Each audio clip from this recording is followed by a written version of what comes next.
htio bih reći, gospodin Bulj kaže mi ne znamo kao zašto se pogodovalo bankama. Kako ne znamo? Svi znamo. Svi znamo da su banke te koje donose zakone, da se kroje po njihovoj mjeri, da se služe ucjenama, pritiscima, rekao je svojedobno Friščić iz HSS-a, ne javno, ne putem medija, nego kaže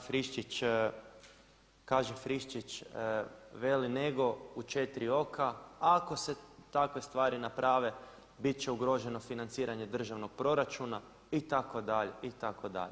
Znači, tvrditi da se ne zna zašto banke mogu raditi sve ovo što rade ili se to pitati javno, smatram bespredmetnim. Treba reći otvoreno i glasno, mi ne živimo u slobodnoj zemlji, nama vladaju bankari, naša centralna banka je u službi tih bankara i cjelokupna politika i unutarnja i vanjska je podređena njihovoj volji, a ne volji birača.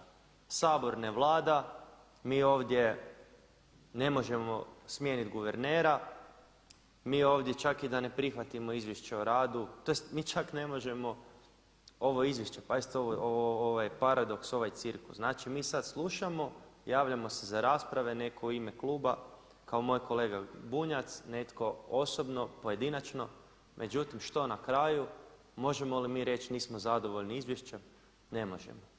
Eto, znači tolika je naša moć, mi čak ne možemo izraziti niti neslaganje, a kamoli nešto više. Hvala. Hvala, odgovorit će uvaženi zastupnik Miro Bulj. Kolega Pernar, ja sam kazao da sam čovjek sa svojim određenim znanjima financijskim. Samo sam kazao da bi zasigurno guverner mogao više znati od mene zbog čega ova situacija u kojoj se nalazimo po pitanju monetarne politike bolje nego ja. Ali i ne mogu, niste me replicirali uopće meni jer sam cijelo vrijeme govorio da smo izgubili suverenost. Od 90-ih godina da smo izgubili pod onom parolom u kojoj smo išli u Domovinski rat, hrvatska lisnica u hrvatskom džepu je činjenica da to tako nije i nisam uopće kritički išao samo prema njemu, nego hrvatske politike nisu bile suverene nego dodvorničke. To je apsolutno činjenica i tu bi se složio s vama. Jer ljudi ne moraju svi u Hrvatskoj biti pismeni, ali realno stanje na terenu, ako je 2/3 Hrvatske prazno, jedino nešto oko Zagreba, Rijeke i većih središta, gdje nema više stoke, nema poljoprivrede, nema gospodarskih resursa, nema potencijala, nešto turizma, da nije doslovno ne bi imali i ovako je katastrofalno. Vrlo je bitno da svi zajedno u svojim mogućnostima povučemo za isti štap i da vratimo hrvatsku lisnicu u hrvatski džep svakom građanu Republike Hrvatske.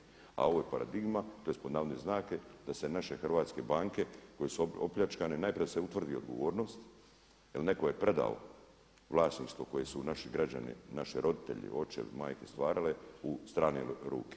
To je činjenica. I tu bi se složio s vama. A modeli, modaliteti koja provodi Hrvatska narodna banka su izglasale politike u ovome Saboru. Nije palo s Marsa. Nije gospodin Vučić pao s Marsa. To je činjenica. Hvala. Hvala. Sljedeća replika.